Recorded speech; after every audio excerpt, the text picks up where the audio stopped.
ہم اللہ رب العزت کی بارگاہ میں لاکھ لاکھ شکر ادا کرتے ہیں کہ جس نے ہمیں رمضان المبارک کا مہینہ گزرنے کے بعد پھر سے جمعہ کی ادائیگی کے لیے شوال المکرم کا جو پہلا جمعہ ہے اس کی ادائیگی کے لیے اپنے گھر میں اکٹھا کیا اور ہمیں ایمان کی، صحت کی، عافیت کی دولت سے نوازا کہ ہم نے رمضان المبارک کے مہینے کے روزے بھی رکھے اور اس کے بعد بھی اللہ رب العزت نے ہمیں صحت عافیت نصیب کی کہ ہم دوبارہ سے جمعہ کی ادائیگی کے لیے مسجد میں اکٹھے ہوئے۔ دعا ہے کہ اللہ رب العزت ہمیں اسی طریقے سے اپنے گھر میں 5 وقت باجماعت نماز ادا کرنے کی توفیق اور ہمت نصیب فرماتے ہی رہیں۔ دوستو، جیسا کہ آپ جانتے ہیں کہ یہ شوال المکرم کا پہلا جمعہ ہے اور اس سے پہلے رمضان المبارک کا مہینہ گزرا کہ جس کے اندر مومنین جو تھے، مسلمان تھے، انہوں نے روزے رکھے، تراویح پڑھی، قرآن پڑھا، پڑھایا، سنایا، عبادات کی، اللہ کے ساتھ اپنے تعلق کو مضبوط کیا، چونکہ اللہ نے حکم دیا تھا کہ کتب علیکم الصیام کما کتب علی الذین من قبلکم لعلکم تتقون، کہ روزے تم پر فرض کر دیے گئے ہیں جیسا کہ پہلی امتوں نے بھی روزوں کا اہتمام کیا کرتے تھے، تم نے بھی روزے رکھے ہیں اور اس کے ساتھ ساتھ تم نے روزے اس وجہ سے تم پر فرض کیے گئے تاکہ تم تقوی اختیار کر لو، تاکہ تم پرہیزگاری اختیار کر لو، اللہ سے ڈرنے والے بن جاؤ۔ دوستو، جیسا کہ آپ جانتے ہیں کہ آپ نے بھی روزے رکھے، امت مسلمہ نے روزے رکھے، اب روزے تو رکھ لیے، آیا کہ ان روزوں کا کوئی نتیجہ، کوئی ثمرہ، کوئی بدلہ ہمیں بھی ملنے والا ہے یا نہیں ملنے والا؟ روزے جو رکھے ہیں اس کی وجہ سے قرآن میں ہمارا بھی کوئی تذکرہ ہے یا نہیں؟ قرآن ہمیں بھی یاد کرتا ہے یا نہیں کرتا؟ اللہ کے پاک کلام میں ہمارے لیے بھی کوئی جگہ ہے یا نہیں؟ تو اللہ رب العزت فرماتے ہیں لقد انزلنا الیکم کتابا فیہ ذکرکم، کہ تمہارا ذکر بھی اس کے اندر ہے، تمہارا ذکر بھی اس میں موجود ہے۔ تم بھی اگر قرآن کو پڑھو گے، قرآن کو دیکھو گے تو تمہارا تذکرہ بھی قرآن میں موجود ہے۔ تو اے اللہ، ہمیں کیسے پتہ چلے گا کہ ہماری تصویر بھی قرآن میں ہے؟ قرآن کا جو آئینہ ہے اس کے اندر ہم بھی نظر آ رہے ہیں، آخر ہمیں کیسے پتہ چلے گا؟ تو اللہ رب العزت فرماتے ہیں کہ جو لوگ جنہوں نے تقوی اختیار کیا، جنہوں نے اللہ کے جو نزدیک ہو گئے، جو مومنین ہیں، جنہوں نے اپنے ایمان کو زیادہ کر لیا، چونکہ تقوی جب انسان اختیار کرتا ہے تو اس کے ایمان میں اضافہ ہوتا چلا جاتا ہے، ایمان بھی گھٹتا اور بڑھتا رہتا ہے۔ جب انسان تقوی اختیار کرتا ہے تو اس کا ایمان بڑھتا رہتا ہے۔ تو جب انسان کا ایمان بڑھ گیا تو آیا کہ اب اس کی قرآن میں جو تصویر ہے اس کا کیسے پتہ چلے گا؟ میرا اور آپ کا کیسے پتہ چلے گا کہ ہم بھی قرآن میں نظر آ رہے ہیں؟ تو اللہ رب العزت فرماتے ہیں کہ التائبون، کہ وہ لوگ کہ جنہوں نے تقوی اختیار کر لیا، جو اللہ سے ڈر گئے، جن کا ایمان جس کے اندر اضافہ ہو گیا، وہ ان کی صفت یہ ہے کہ التائبون، وہ توبہ کرنے والے ہیں، العابدون، وہ عبادت کرنے والے ہیں، الحامدون، وہ اللہ کی حمد بیان کرنے والے ہیں، اللہ کی ثنا بیان کرنے والے ہیں، اللہ کی تعریف کی بیان کرنے والے ہیں، السائحون، وہ روزہ رکھنے والے ہیں، الراکعون، وہ رکوع کرنے والے ہیں، الساجدون، وہ اپنے جبینوں کو سجدے میں جھکانے والے ہیں، اللہ کے سامنے اپنے سر کو جھکانے والے ہیں، اللہ کے سامنے جھکنے والے ہیں، الآمرون بالمعروف، وہ نیکی کا حکم کرتے ہیں، معاشرے کے اندر جہاں کہیں وہ دیکھتے ہیں وہ نیکی کا حکم کرنے والے ہوتے ہیں، والناہون عن المنکر، اور اگر معاشرے میں کوئی برائی پائی جائے، کوئی شریعت کے کوئی خلاف ان کو چیز نظر آ جائے، وہ ان کے گھر کے اندر ہو یا ان کے محلے کے اندر ہو، بازار میں ہو، شہر میں ہو، ملک میں ہو، والناہون عن المنکر، وہ اللہ کی جو برائیاں، اللہ کی طرف جو احکامات توڑنے والے ہیں، جو لوگ برائیاں کرنے والے ہیں ان کو روکنے والے ہیں، والحافظون لحدود اللہ، اور اللہ کی طرف سے جو حدود مقرر کر دی گئی ہیں کہ آپ لوگوں نے یہ کام کرنا ہے اور یہ نہیں کرنا، اس کام کی حد اس تک ہے، جیسا کہ روزہ تھا کہ روزے کی حد ایک مقرر کر دی گئی کہ صبح صادق سے لے کر غروب آفتاب تک کا وقت جو ہے یہ روزے کا ہے۔ تو دوستو یہ اللہ کی جتنی بھی حدود ہیں ان کی وہ حفاظت کرنے والے ہیں۔ اللہ رب العزت ان کو کہتے ہیں وبشر المؤمنین، کہ اے نبی جی ان کو بشارت سنا دیجئے، ان کو خوشخبری سنا دیجئے کہ یہ لوگ کامیاب ہیں کہ جن کے اندر یہ صفات پائی جا رہی ہیں، ان کی تصویر قرآن میں موجود ہے۔ اب اس تصویر کو دیکھنے کے لیے ہمیں اپنے آپ کو ٹٹولنا ہوگا، اپنی جو زندگی ہے اس کو ٹٹولنا ہوگا کہ آیا کہ میرے اندر، آپ کے اندر، ہمارے اس معاشرے کے اندر یہ صفات پائی جا بھی رہی ہیں یا نہیں پائی جا رہی۔ کہ سب سے پہلے التائبون، کہ وہ توبہ کرنے والے ہیں۔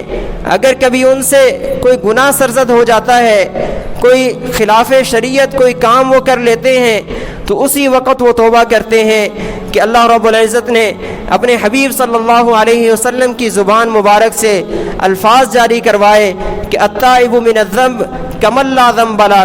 کہ توبہ کرنے والا ایسا ہے جیسا اس نے کوئی گناہ کیا ہی نہیں۔ تو اللہ کہتے ہیں کہ میرے بندے تو توبہ کرتا رہ، میں تیرے گناہوں کو معاف کرتا رہوں گا۔ صبح تو توبہ کر، دوپہر کو توبہ کر، شام کو توبہ کر، ہر لمحے کے بعد توبہ کر، میں تیری توبہ کو قبول کرتا رہوں گا اور تجھے سیدھے رستے پر چلاتا رہوں گا۔ شرط یہ ہے کہ ہم نے توبہ کرنے والا بننا ہے۔ جب ہم نے قرآن کو اور ٹٹولا کہ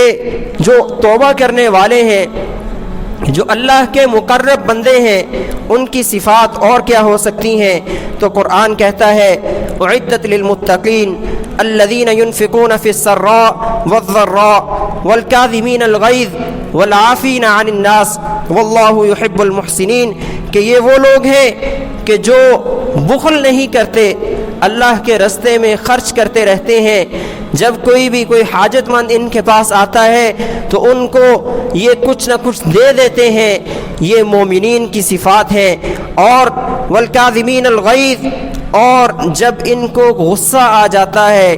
جب کوئی ان کی طبیعت کے کوئی خلاف بات آ جاتی ہے تو غصے کو یہ پینے والے بن جاتے ہیں، یہ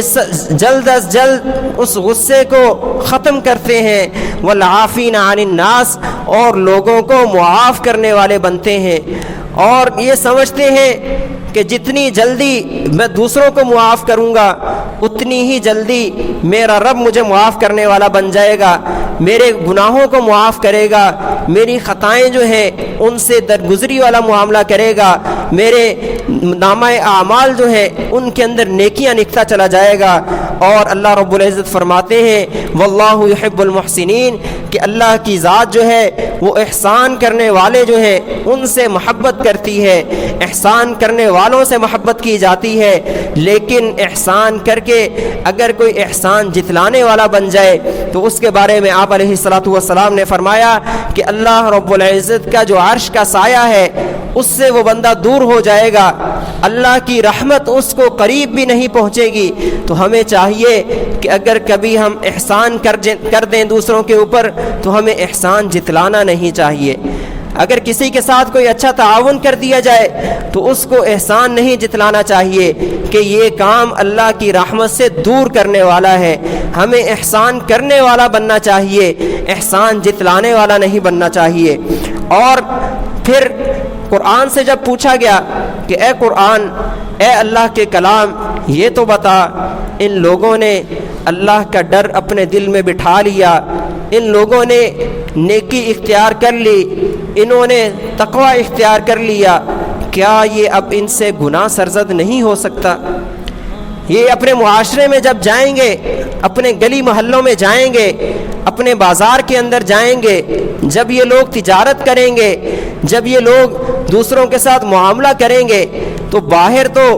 دنیا جو ہے وہ گناہوں سے بھری پڑی ہے۔ ان لوگوں نے جنہوں نے توبہ کر لی ہے، کیا ان سے گناہ سرزد نہیں ہوگا؟ تو قرآن کہتا ہے کہ ان سے گناہ تو سرزد ہو جائے گا، لیکن یہ اس گناہ کے اوپر پھر ڈٹے نہیں رہیں گے، یہ اس گناہ سے جلد از جلد توبہ کرنے والے بن جائیں گے، کیونکہ ان کی دل کی جو آنکھ ہے وہ کھل چکی ہے۔ جو ان کو شریعت کے خلاف جانے والی جو چیزیں ہیں ان کا ان کو پتہ چل چکا ہے، اور اب یہ لوگ شریعت کے مطابق زندگی گزارنے والے بنیں گے۔ اللہ رب العزت فرماتے ہیں والذین اذا فعلوا فاحشہ او ظلموا انفسهم ذکروا اللہ فاستغفروا لذنوبہم، کہ اگر یہ لوگ، ان کی آنکھ بے حیائی کو دیکھ لے گی، اگر ان کی آنکھ سے بدنظری ہو جائے گی، اگر ان کی زبان سے جھوٹ بولا جائے گا، اگر ان کے پاؤں جو ہیں کسی خلاف شرع کام کی طرف چل پڑیں گے، اگر یہ لوگ نماز چھوڑ دیں گے، اگر یہ لوگ غیبت کریں گے، تو اس کے اوپر پھر یہ مستقل مزاجی اختیار نہیں کریں گے، بلکہ ذکر اللہ فاستغفروا لذنوبہم، یہ کہ یہ اللہ کو اسی وقت یاد کریں گے، اپنے گناہوں پر استغفار کریں گے، اپنے گناہوں کی معافی مانگیں گے، تو اور پھر اس کا نتیجہ کیا ہوگا؟ وَمَن يَغْفِرُ الذُّنُوبَ إِلَّا اللَّهُ، کہ اللہ رب العزت ان کے گناہوں کو معاف فرما دیں گے۔ اور وَلَمْ يُصِرُّوا عَلَى مَا فَعَلُوا وَهُمْ يَعْلَمُونَ، یہ گناہ کرتے رہیں گے لیکن توبہ بھی کرتے رہیں گے۔ ایک طرف سے گناہ ہوا، دوسری طرف سے انہوں نے اللہ کو یاد کر لیا، جب بھی ان سے کوئی خلاف شرع کوئی کام ہوا اسی وقت انہوں نے اللہ سے توبہ کر لی، اور اللہ رب العزت ان کو معاف فرما دیں گے۔ آپ نے دیکھا ہوگا کہ گھروں کے اندر مائیں جو ہیں، گھروں کے اندر جو خواتین ہیں، ان کے چھوٹے بچے جب پیشاب کر دیتے ہیں تو اس پیشاب کو وہ دھونے کے لیے، اس پاخانے کو جب وہ دھونے لگتی ہیں تو کچھ نہ کچھ پاخانہ، کچھ نہ کچھ پیشاب ان کے کپڑوں کے ساتھ بھی لگ جاتا ہے، ان کے جسم کے ساتھ بھی لگ جاتا ہے، لیکن ان کو اس بات کا احساس ہوتا ہے، انہیں اس کی بو آ رہی ہوتی ہے، ان کو نظر آ رہا ہوتا ہے کہ میرے جسم کے ساتھ گندگی لگ گئی ہے، میرے جسم کے اوپر جو ناپاکی ہے وہ لگ چکی ہے، تو وہ بچے کو صاف کرنے کے بعد اس غلاظت کو، اس نجاست کو بھی دھو ڈالتی ہیں اور اپنے جسم کو صاف کر لیتی ہیں۔ مومنین کا بھی حال یہی ہے کہ جب ان سے کوئی گناہ سرزد ہو جاتا ہے وَلَمْ يُصِرُّوا عَلَى مَا فَعَلُوا وَهُمْ يَعْلَمُونَ، تو وہ پھر دوبارہ اس گناہ کے کرنے والے نہیں بنتے، اسی وقت وہ اللہ سے معافی مانگ لیتے ہیں، اللہ سے ڈرنے والے بن جاتے ہیں، اور پھر ان کو نتیجہ کیا ملتا ہے؟ اولئک جزاؤہم مغفرۃ من ربہم وجنات تجری من تحتها الانہار خالدین فیہا، کہ ان لوگوں کے لیے اللہ رب العزت نے جنت تیار کر رکھی ہے۔ جو لوگ ان صفات کے حامل ہیں اللہ نے ان کے لیے جنت تیار کر رکھی ہے، ادھر سے ان کی آنکھ بند ہوگی، ان کے ورثاء ان کو قبر کے اندر لٹائیں گے، اور وہی قبر جو اندھیری کوٹھری ہے ان کے لیے وہ جنت کا باغ بن جائے گی، ان کے لیے وہ روشنیوں کا ذریعہ بن جائے گی، ان کی وہ نمازیں جو انہوں نے دنیا میں رہتے ہوئے ادا کی، ان کی وہ تلاوتیں جو انہوں نے دنیا میں رہتے ہوئے تلاوت کی، وہ ذکر و اذکار جو دنیا میں رہتے ہوئے کیے، وہ استغفار جو دنیا میں رہتے ہوئے کیے، وہ صدقات جو انہوں نے اپنی زندگی کے اندر دیے، وہ ساری کی ساری چیزیں اس کے آڑے آ جائیں گی کہ اے اللہ اس کو تو عذاب نہ دے، یہ بندہ جو ہے اس نے تیرے احکامات کے ساتھ لگاؤ رکھا تھا، اس نے تیرے احکامات کو پورا کیا تھا، آج تو اپنے عذاب کو اس بندے کے اوپر سے ٹال لے، اور اللہ رب العزت اس شخص کے اوپر سے عذاب کو ٹال دیں گے۔ اور نتیجہ کیا ملے گا؟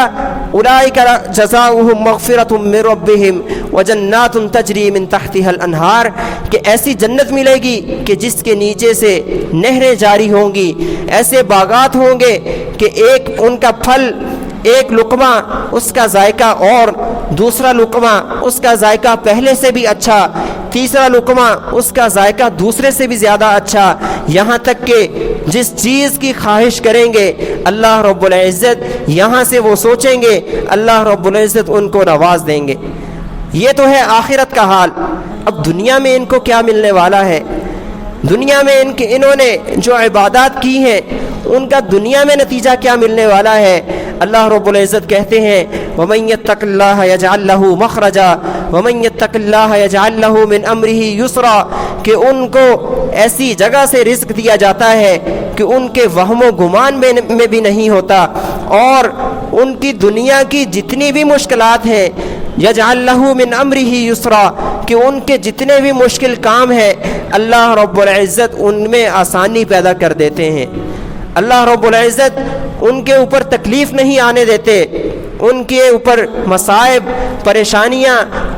تنگ حالات جو ہیں ان سے ان کو نکال دیتے ہیں، اور ایسے طریقے سے نکالتے ہیں کہ ان کے وہم و گمان میں بھی نہیں ہوتا۔ دوستو مبارک ہو، آپ لوگ مبارکباد کے مستحق ہیں۔ قرآن مبارک دے رہا ہے، قرآن کہہ رہا ہے وبشر المؤمنین، کہ مومنین جو ہیں، یہ جو اسلام لانے والے ہیں، یہ مسلمان جو ہیں، ان کو بشارت سنا دو، ان کو مبارکباد دے دو کہ تم لوگوں نے جو تقوی اختیار کر رکھا ہے، تم لوگوں نے جو عبادات کی ہیں یا جو تم کر رہے ہو، ان کے اوپر اللہ رب العزت تمہیں مبارکباد دے رہے ہیں۔ ہم میں سے ہر ایک مبارکباد کا مستحق ہے کہ انہوں نے جو نماز کی پابندی کر رہے ہیں۔ دوستو جب رمضان کا مہینہ آیا تھا تو ہم نے دیکھا تھا کہ اللہ نے شیطان کو زنجیروں سے جکڑ دیا تھا، شیطان ہماری عبادات میں مخل نہیں ہو رہا تھا، ہم عبادات کرنے والے بن گئے تھے، ہم نماز پابندی سے پڑھنے والے بن گئے تھے، ہم ذکر و تلاوت کرنے والے بن گئے تھے، قرآن پڑھنے والے بن گئے تھے، تراویح پڑھنے والے بن گئے تھے۔ لیکن جیسے ہی عید کا چاند نظر آیا شیطان آزاد ہو گیا، اور شیطان کے پاؤں میں جو زنجیریں اللہ نے جکڑی ہوئی تھی، جن زنجیروں سے اللہ نے شیطان کو جکڑا ہوا تھا، انہی زنجیروں سے شیطان نے پھر ہمیں جکڑ دیا۔ جو ہم نماز پڑھ رہے تھے اس نماز سے ہم بھاگنے والے بن گئے، ہم نے جو اللہ نے ہمارے اوپر انعام کر رکھے تھے، اللہ نے ہمیں جو نعمتوں سے نواز رکھا تھا، اسی شیطان نے ہمیں ہمارے پاؤں میں زنجیریں جکڑ دیں، ہمارے پاؤں میں زنجیریں ڈال دیں، اور ان زنجیروں کا نتیجہ ہے کہ آج ہمیں سجدے کی توفیق نہیں مل رہی، آج ہم نماز پڑھنے والے نہیں ہیں، آج ہم مسجد میں آنے والے نہیں ہیں، آج ہم قرآن کو تلاوت کرنے والے نہیں ہیں۔ قرآن جو رمضان میں ہم نے پڑھا تھا، اب 11 ماہ کے بعد پھر سے رمضان کا مہینہ، پتہ نہیں ہماری زندگی میں ہمیں نصیب ہو یا نہ ہو، تو جب اگر زندگی میں نصیب ہوا تو پھر جب دوبارہ 11 ماہ کے بعد رمضان المبارک کا مہینہ آئے گا تو اس وقت ہم قرآن کو اٹھائیں گے اور کچھ نہ کچھ پڑھ لیں گے۔ حالانکہ ہونا تو یہ چاہیے تھا کہ ہمارا رمضان اور غیر رمضان سب برابر ہوں۔ جیسے رمضان کا چاند نظر آنے پر ہم سب مسلمان بن گئے تھے، ہم سب عبادت کرنے والے بن گئے تھے، اور عید کا چاند نظر آنے پر ہم سب اسلام سے دور بھاگنے والے بن گئے، مسجد سے دور بھاگنے والے بن گئے، قرآن سے دور بھاگنے والے بن گئے۔ جو ہم نے اپنی زبان کو کنٹرول میں رکھا تھا کہ ہم اس سے جھوٹ نہیں بولتے تھے، ہم اس سے فتنہ فساد نہیں کرتے تھے، آج ہم پھر دوبارہ سے انہی احکامات کے اوپر، انہی کاموں کے اوپر آ گئے ہیں جو شریعت کے خلاف ہیں، جو ہمارے اعمال کو ضائع کر دینے والے ہیں۔ اب ہم نے اپنی جو تصویر ہم دیکھ رہے تھے قرآن میں، جو ہم اپنے آپ کو دیکھ رہے تھے، وہ کیا تھا کہ التائبون العابدون الحامدون السائحون الراکعون الساجدون الآمرون بالمعروف الناہون عن المنکر والحافظون لحدود اللہ، کہ ہم ہی توبہ کرنے والے ہیں، ہم ہی عبادت کرنے والے ہیں، ہم ہی رکوع کرنے والے ہیں، ہم ہی سجدہ کرنے والے ہیں، ہم ہی نیکیوں کا حکم کرنے والے ہیں، ہم ہی لوگوں کو برائیوں سے روکنے والے ہیں، ہم ہی اللہ کی جو حدود ہیں ان کی حفاظت کرنے والے ہیں، اور پھر بشارت بھی ہمارے لیے ہی ہے۔ ہم ہی مبارکباد کے مستحق ہیں۔ یہ مبارکباد اسی وقت ہم حاصل کر سکیں گے جب ان تمام کی تمام عادات کو ہم اپنانے والے بن جائیں گے، ان تمام کی تمام جو خصلتیں ہیں ان کو اپنانے والے بن جائیں گے۔ اور آج جیسا کہ آپ جانتے ہیں کہ جمعہ کا دن ہے، اور جمعہ کے دن حضرت فاطمہ رضی اللہ تعالی عنہ کے مطابق عصر کی نماز کے بعد دعاؤں کی قبولیت کا وقت ہوتا ہے۔ آپ رضی اللہ تعالی عنہ اپنی باندی کو کہا کرتی تھی کہ جب جمعہ کے دن کا آخری وقت ہو تو مجھے یاد کروا دیا کرو، اور پھر اس وقت حضرت فاطمہ رضی اللہ تعالی عنہ دعائیں مانگا کرتی تھیں۔ یہ دعاؤں کی قبولیت کا وقت ہے، تو ہمیں بھی چاہیے کہ ہم بھی آج عصر کی نماز کے بعد کچھ وقت مسجد کے اندر گزار لیں، اللہ کے ساتھ تعلق مضبوط کرنے والے بن جائیں، دعائیں کریں کہ یا اللہ جیسے رمضان المبارک کے مہینے میں ہمیں عبادات کرنے کی تو توفیق دیتا رہا ہے، آج بھی ہمیں شیطان سے دور کر دے، شیطان کے جو فتنہ فساد ہے، شیطان کے جو دھوکے ہیں ان سے ہمیں دور کر دے، اور ہمیں اپنے قریب کر لے، ہمیں اپنے قریب کرنے والے جو اعمال ہیں وہ کرنے والا بنا دے۔ دعا ہے کہ اللہ رب العزت ہمیں جیسے ہم نے رمضان المبارک کا مہینہ عبادات کے اندر گزارا، اسی طریقے سے باقی جو 11 مہینے ہیں اس میں بھی ہمیں عبادت کرنے کی توفیق اور ہمت نصیب فرمائے۔ دعا ہے کہ اللہ رب العزت ہمیں پکا سچا نمازی بنائے، پکا سچا مسلمان بنائے۔